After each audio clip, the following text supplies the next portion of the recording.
All right, let's talk about charter schools in Texas. You hear about them constantly, right? They're a massive part of our public education system, but let's be honest, they can be pretty confusing. What are they exactly? How do they actually work? And, the big question for so many families, how do you figure out if one is the right move for your child? Well, we're going to unpack all of that. So here's our game plan. We're going to start with the big picture of charter schools in Texas.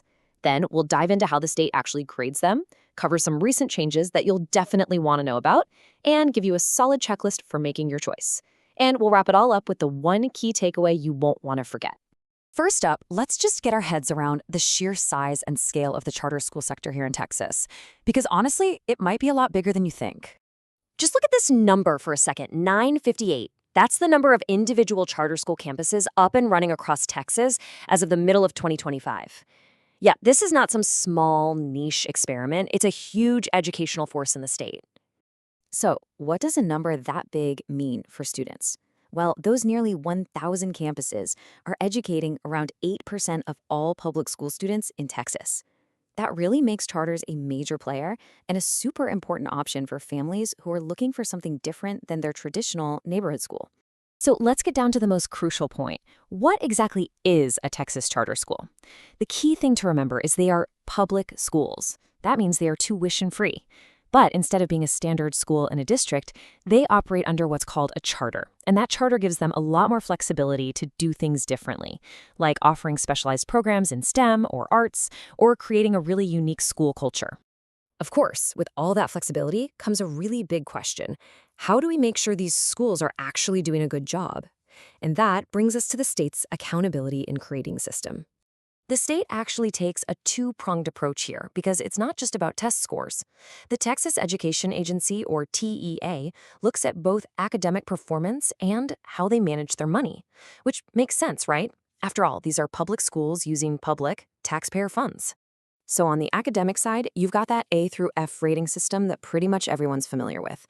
It measures how students are doing, their progress, and all that.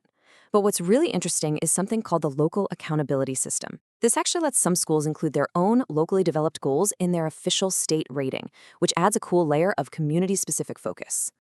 And what about the money? Well, that's the second prong. Financial oversight is handled through a system called Charter First. And FIRST stands for Financial Integrity Rating System of Texas. This is literally how the state grades the financial health of every single charter school. And the data shows you exactly why this is so important. I mean, look at the 2024-2025 financial ratings.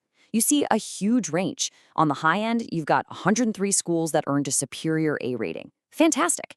But on the other end of the spectrum, you have 8 schools that got a failing substandard rating. It's a really clear signal that financial stability is not a given, and a failing grade can lead to serious intervention from the state. Okay, so that's the system, but it's not like it's set in stone. Things are always changing, so let's look at what's new and noteworthy, the stuff that directly impacts families who are trying to figure this all out. I mean, the charter landscape is in constant motion. Just in 2025, the TEA reviewed a whole new batch of applications for brand new schools. It's releasing updated A through F academic readings for every single campus, and it continues to push for more transparency around school waitlists. So, why should you care about waitlists? Well, because this data is powerful stuff. It gives you a real-world look at how popular a school is and helps you get a sense of the actual odds of your child getting a spot. It lets you manage your own expectations and just make smarter, more informed choices when you're applying. So you've got all this info now. Readings, financial health, waitlist data. It all leads to the biggest question of all, right? How do you use all of this to decide if a charter school is the right choice for your family and your kid? It really is all about weighing the benefits against the potential trade-offs. The upsides are pretty clear. You get more choice, schools with unique missions, and they're tuition-free. But the downsides can be just as real. Transportation can be a big headache. The most popular schools have crazy long wait lists. The quality really varies from school to school, and some might not have as many extracurriculars. Okay, so here's your homework, your research checklist. First, look up the school's A to F rating. Then, check its financial health on Charter First. Dig into the waitlist and enrollment data. Ask the practical, nitty-gritty questions about transportation. But honestly, above all else, you have to ask yourself, does this school's mission really align with what my child needs to thrive? All right, we've covered a lot of ground here, so let's bring it all home and put it all together for the final takeaway. If you remember one thing from all this, let it be this. Charter schools can be an absolutely fantastic option. But, and this is a big but, their real value only comes through when the school's mission, its performance record, and the day-to-day logistics all line up perfectly with what your student actually needs. It is all about finding that perfect individual fit. And that kind of leaves us with one final big question.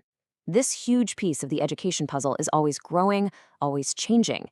So what's next for school choice in Texas? That's a critical question, not just for parents, but for educators and taxpayers all across the state.